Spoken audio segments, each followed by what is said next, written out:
ನಿಮ್ಮೆಲ್ಲರಿಗೂ ಗೊತ್ತಿರೋ ಹಾಗೆ ನಾನು ಹೇರ್ ಡೊನೇಟ್ ಮಾಡಿದೆ. ಸೊ ಕಂಪ್ಲೀಟ್ಲಿ ಬಾಡಿ ಆಗಿದೆ ಅಂಡ್ ನನ್ನ ಹೇರ್ ತುಂಬಾನೇ ಬೇಗ ಬೆಳೆಯಕ್ಕೆ ಶುರು ಆಯ್ತು. ಆಗಿಂದಾನೆ ನಂಗೆ ಮೆಸೇಜಸ್ ಮತ್ತೆ ಕಾಮೆಂಟ್ಸ್ ಕೂಡ ಹಾಕ್ತಾ ಇದ್ದೀರಾ, ನೀವು ಇಷ್ಟು ಬೇಗ ಹೇಗೆ ಬೆಳೀತಾ ಇದೆ, ಹೇರ್ ಫಾಲ್ ಆಗ್ತಾ ಇದೆ, ಏನ್ ಮಾಡೋದು ಅಂತ.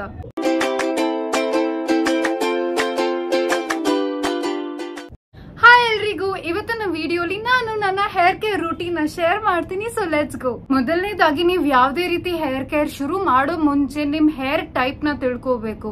ನಿಮ್ ಹೇರ್ ಕರ್ಲಿ ಇದೆಯಾ, ನಿಮ್ ಹೇರ್ ಡ್ರೈ ಇದೆಯಾ, ನಿಮ್ ಹೇರ್ ಸ್ಟ್ರೇಟ್ ಇದೆಯಾ, ನಿಮ್ ಸ್ಕ್ಯಾಲ್ಪ್ ಆಯಿಲಿ ಇದೆಯಾ, ನಿಮ್ ಸ್ಕ್ಯಾಲ್ಪ್ ಡ್ರೈ ಇದೆಯಾ. ಈ ವಿಡಿಯೋಲಿ ತೋರಿಸ್ತಾ ಇರೋ ಪ್ರಾಡಕ್ಟ್ಸ್ ಯಾವ್ದು ಸ್ಪಾನ್ಸರ್ಡ್ ಆಗಿಲ್ಲ. ನಾನು ಪರ್ಸನಲಿ ಯೂಸ್ ಮಾಡ್ತಾ ಇರೋ ಪ್ರಾಡಕ್ಟ್ಸ್ ನಿಮ್ ಜೊತೆ ಶೇರ್ ಮಾಡ್ತಿದ್ದೀನಿ. ಸ್ವಲ್ಪ ಎಕ್ಸ್ಪೆನ್ಸಿವ್ ಇದೆ. ಫಸ್ಟ್ಲಿ ನಾನು ಇದು ಹೇರ್ ಸೀರಮ್ ಯೂಸ್ ಮಾಡ್ತಾ ಇರೋದು ಆರ್ಡಿನರಿ ಇಂದ ಮಲ್ಟಿಪೆಪ್ಟೈಡ್ ಹೇರ್ ಸೀರಮ್ ಅಂತ. ಸೊ ಈ ಹೇರ್ ಸೀರಮ್ ಆಕ್ಚುಲಿ ನನಗೆ ಹೇರ್ ಗ್ರೋತ್ ತುಂಬಾನೇ ಹೆಲ್ಪ್ ಆಯ್ತು. ನನ್ನ ತಂಗಿಗೆ ಹೇರ್ ಫಾಲ್ ಇರೋದ್ರಿಂದ ಅವಳ ಹೇರ್ ಫಾಲ್ ಕೂಡ ಕಮ್ಮಿ ಆಗಿದೆ. ಸ್ಪೆಷಲಿ ಇಲ್ಲಿ ಸೈಡ್ಸ್ ಅಲ್ಲಿ ಇಲ್ಲೆಲ್ಲ ಕಮ್ಮಿ ಕೂದಲಿರುತ್ತೆ ಅಲ್ಲ, ಇಲ್ಲಿ ಹಾಕಿ ಶುರು ಮಾಡಾದ್ಮೇಲೆ ಬೇಬಿ ಹೇರ್ಸ್ ಬರೋಕ್ ಶುರು ಆಯ್ತು. So I realised. ಅಂಡ್ ತುಂಬಾ ಇಂಪಾರ್ಟೆಂಟ್ ಆಗಿ ನಾನು ಯಾವುದೇ ಪ್ರಾಡಕ್ಟ್ ಬೈ ಮಾಡೋ ಮುಂಚೆ, ನೀವು ಕೂಡ ಇದನ್ನ ಫಾಲೋ ಮಾಡಿ, ಯಾವುದೇ ಪ್ರಾಡಕ್ಟ್ ಬೈ ಮಾಡೋ ಮುಂಚೆ ಪ್ಲೀಸ್ ಅದ್ರ ಬಗ್ಗೆ ರಿವ್ಯೂಸ್ ಓದಿ. ಬರೀ ಒಂದೇ ವಿಡಿಯೋ ನೋಡ್ಬೇಡಿ, ಬರೀ ಒಂದೇ ವೆಬ್ಸೈಟ್ ಅಲ್ಲಿ ನೋಡಕ್ ಹೋಗ್ಬೇಡಿ. ಮಲ್ಟಿಪಲ್ ವೆಬ್ಸೈಟ್ಸ್, ಮಲ್ಟಿಪಲ್ ವಿಡಿಯೋಸ್ ನೋಡಿ, ರಿವ್ಯೂಸ್ ನೋಡಿ, ನಿಮಗ್ ಸೂಟ್ ಆಗತ್ತಾ ಇಲ್ವಾ ಅಂತ ನೋಡಾದ್ಮೇಲೆ ಪರ್ಚೇಸ್ ಮಾಡಿ. ಸೊ ಈ ಸೀರಮ್ ನಾನು ಪ್ರತಿ ರಾತ್ರಿ ಮಲ್ಕೊಳ್ಳೋ ಮುಂಚೆ ನನ್ನ ಸ್ಕಿನ್ ಕೇರ್ ಆದ್ಮೇಲೆ ಅಪ್ಲೈ ಮಾಡೋದು. ಬರೀ 2 ಡ್ರಾಪ್ಸ್ ತಗೊಂಡ್ರೆ ಸಾಕು. ತುಂಬಾ ವಾಟರಿ ಕನ್ಸಿಸ್ಟೆನ್ಸಿ ಇದೆ, ತುಂಬಾ ಥಿನ್ ಕನ್ಸಿಸ್ಟೆನ್ಸಿ ಇದೆ. ಸೊ ನೀವು ನೆಕ್ಸ್ಟ್ ಡೇ ತಲೆ ಸ್ನಾನ ಮಾಡೋ ಅವಶ್ಯಕತೆ ಇರಲ್ಲ. ನೆಕ್ಸ್ಟ್ ಏನಂದ್ರೆ ಹೇರ್ ಆಯಿಲ್. ಎಷ್ಟೊಂದ್ ಜನ ಹೇಳ್ತಾರೆ ಓ hair oil is not good, ನಿಮ್ ಸ್ಕ್ಯಾಲ್ಪ್ ನ ತುಂಬಾ ಆಯಿಲಿ ಮಾಡುತ್ತೆ. ತುಂಬಾ ಜನ ಹೇಳ್ತಾರೆ ಇಲ್ಲ ಇಂಡಿಯನ್ ಹೇರ್ಗೆ ಹೇರ್ ಆಯಿಲ್ ತುಂಬಾ ಇಂಪಾರ್ಟೆಂಟ್ ಇದೆ ಅಂತ. ಬಟ್ ನಾನ್ ಪರ್ಸನಲಿ ಬಿಲೀವ್ ಮಾಡೋದು ಹೇರ್ ಆಯಿಲ್ ಯೂಸ್ ಮಾಡೋದು. ನಾನು weekly once hair oil use ಮಾಡ್ತೀನಿ. ಇದು ಮನೇಲೆ ಮಾಡೋದು ಒಂದು ಸೀಕ್ರೆಟ್ ರೆಸಿಪಿ. ಅಷ್ಟೇನು ಸೀಕ್ರೆಟ್ ಇಲ್ಲ, ತುಂಬಾ ಜನ ಗೊತ್ತಿರುತ್ತೆ, but secret hair oil recipe ಅಮ್ಮ ಮಾಡೋದು ಮನೆಯಲ್ಲಿ. ಸೊ ನಿಮ್ಗೆ ಈ ರೆಸಿಪಿ ಬೇಕಂದ್ರೆ ಹೇಳಿ, ಇದ್ರದ್ದು ಇನ್ನೊಂದೇ ಸಪ್ರೇಟ್ ವಿಡಿಯೋ ಮಾಡ್ತೀನಿ. ಇಲ್ಲ ಅಂದ್ರೆ ಈ ವಿಡಿಯೋ ತುಂಬಾ ಲೆಂತಿ ಆಗುತ್ತೆ. ಸೊ ಬೇಸಿಕ್ಲಿ ನಾನು ವೀಕ್ಲಿ ಒನ್ಸ್ ನನ್ನ ಹೇರ್ ನ ಆಯಿಲ್ ಮಾಡ್ತೀನಿ. ಅದು ಸ್ಕ್ಯಾಲ್ಪ್ ನ ಜಾಸ್ತಿ ಆಯಿಲ್ ಮಾಡೋದು. ನೆಕ್ಸ್ಟ್ ಹೇರ್ ಮಾಸ್ಕ್ ಬಗ್ಗೆ ಮಾತಾಡೋಣ. This is my favourite product guys. ಇದು ಪಾಮರ್ಸ್ ಇಂದ coconut hair mask, coconut oil formula, okay, protein pack ಅಂತ. ದಿಸ್ ಇಸ್ ರಿಯಲಿ ಗುಡ್ ಆಯ್ತಾ. You have no idea. ನಾನು ಹೇರ್ ಸ್ಮೂತ್ನಿಂಗ್, ಹೇರ್ ಸ್ಟ್ರೇಟ್ನಿಂಗ್ ಅದೆಲ್ಲ ಮಾಡೋ ಮುಂಚೆಯಿಂದಾನು ಇದನ್ನ ಯೂಸ್ ಮಾಡ್ತಾ ಇದ್ದೀನಿ. ನೀವು ಆಲ್ರೆಡಿ ನೋಡ್ಬೋದು, ಇದು ಆಲ್ರೆಡಿ ಅರ್ಧ ಯೂಸ್ ಆಗಿದೆ. ಬೇಸಿಕ್ಲಿ ಈ ಪ್ಯಾಕ್ ನಾನು ರಾತ್ರಿ ಅಪ್ಲೈ ಮಾಡ್ಬಿಟ್ಟು ಮಲ್ಕೊಳ್ತಾ ಇದ್ದೆ. ನೆಕ್ಸ್ಟ್ ಮಾರ್ನಿಂಗ್ ವಾಶ್ ಮಾಡ್ತೀನಿ. ಬಟ್ ಒನ್ ಡಿಸ್ಅಡ್ವಾಂಟೇಜ್ ಏನಂದ್ರೆ ಕೋಕೋನಟ್ ಆಯಿಲ್ ಸ್ಮೆಲ್ ಇರುತ್ತೆ. ಸರಿಯಾಗಿ ವಾಶ್ ಮಾಡಬೇಕು ಆಯ್ತಾ.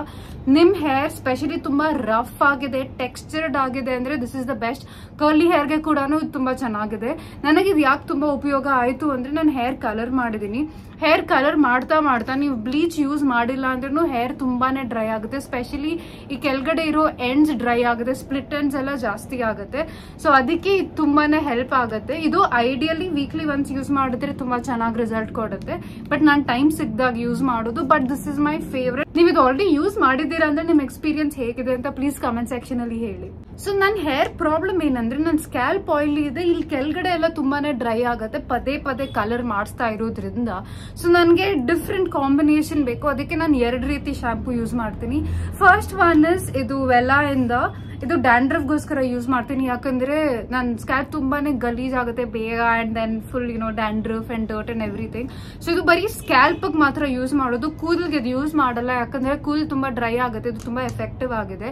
ಅದು ಇವಾಗ ನನ್ನ ವಿಡಿಯೋಸ್ ನೋಡ್ತಾ ಇರೋ ಪ್ರಕಾರ ಎಷ್ಟೊಂದ್ ಜನ ಬರೀ ಕ್ಲೆನ್ಸಿಂಗ್ ಶಾಂಪೂ ಯೂಸ್ ಮಾಡಿ ಅಂತ ಹೇಳ್ತಾರೆ. ಸೊ ನಾನು ಅದು ಯಾವ್ದು ಇನ್ನ ಟ್ರೈ ಮಾಡಿಲ್ಲ. ನಾನು ಇದು ಎಷ್ಟು ತಿಂಗಳು ಎಷ್ಟು ವರ್ಷದಿಂದ ಯೂಸ್ ಮಾಡ್ತಾ ಇರೋದು ನಿಮ್ ಜೊತೆ ಶೇರ್ ಮಾಡ್ತಾ ಇರೋದು. ಸೊ ಇದು ವೆಲ್ಲಾ ಇಂದ. This is specifically for dandruff ನಾನು ಯೂಸ್ ಮಾಡೋದು.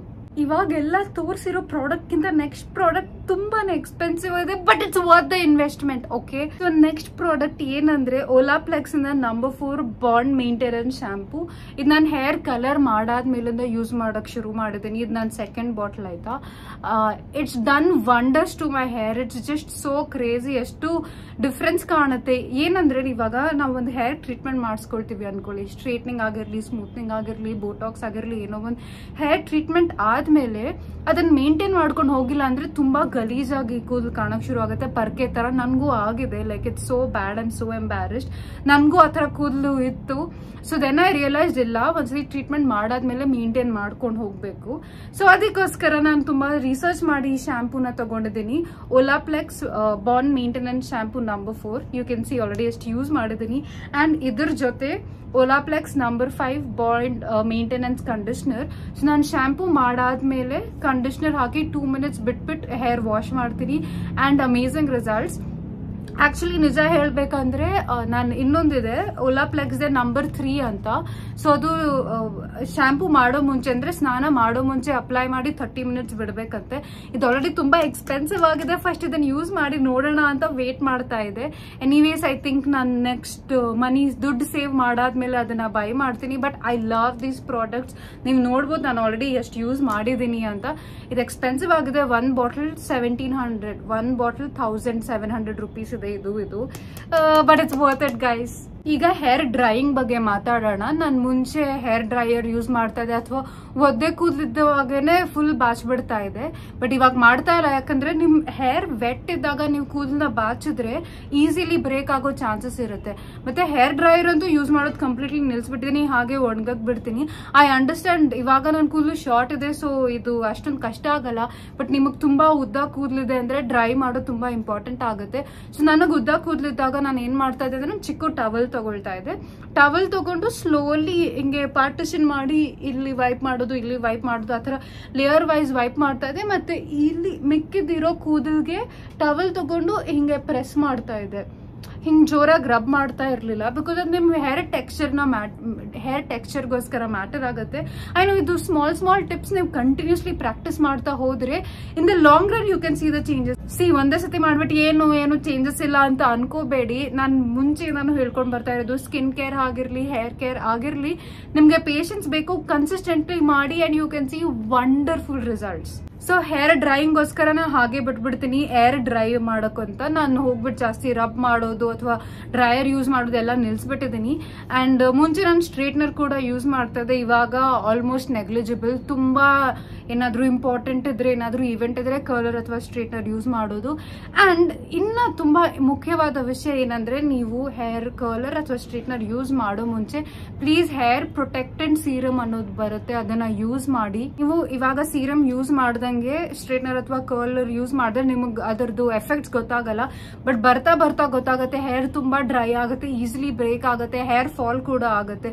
ಸೊ ಇದನ್ನೆಲ್ಲ ಪ್ರಿವೆಂಟ್ ಮಾಡಬೇಕು ಅಂದ್ರೆ, ಇದೆಲ್ಲ ಮುಂದೆ ಆಗ್ಬಾರ್ದು ಅಂದ್ರೆ ಇವಾಗಿಂದಾನೇ ನೀವು ನಿಮ್ ಹೇರ್ ನ ನೋಡ್ಕೋಬೇಕು. ಎನಿವೇಸ್ ಸದ್ಯಕ್ಕೆ ಇದು ನನ್ನ ಹೇರ್ ಕೇರ್ ರೂಟೀನ್. ನಿಮ್ಗೆ ಇದ್ರ ಬಗ್ಗೆ ಏನಾದ್ರೂ ಪ್ರಶ್ನೆಗಳಿದ್ರೆ ಪ್ಲೀಸ್ ಕಾಮೆಂಟ್ ಸೆಕ್ಷನ್ ಅಲ್ಲಿ ತಿಳಿಸಿ, ಅಥವಾ ಬೇರೆ ಏನಾದ್ರೂ ಹೇರ್ ರಿಲೇಟೆಡ್ ಕೂದಲು ಬಗ್ಗೆ, ಹೇರ್ ಫಾಲ್ ಬಗ್ಗೆ ಏನಾದ್ರೂ ವಿಡಿಯೋಸ್ ಬೇಕಂದ್ರೆ ಕಾಮೆಂಟ್ ಸೆಕ್ಷನ್ ಅಲ್ಲಿ ಹಾಕಿ, ನಾನು ಖಂಡಿತ ಮಾಡ್ತೀನಿ. ಈ ವಿಡಿಯೋ ಇಷ್ಟ ಆಗಿದ್ರೆ don't forget to like, comment, share and subscribe guys. Please ವಿಡಿಯೋನ ಶೇರ್ ಮಾಡಿ. ನಿಮ್ಗೆ ವಿಡಿಯೋ ಇಷ್ಟ ಆಗಿದ್ರೆ ನಿಮ್ ಫ್ರೆಂಡ್ಸ್ಗೆ ಎಲ್ಲರಿಗೂ ತಿಳಿಸಿ ಪ್ಲೀಸ್. Okay bye.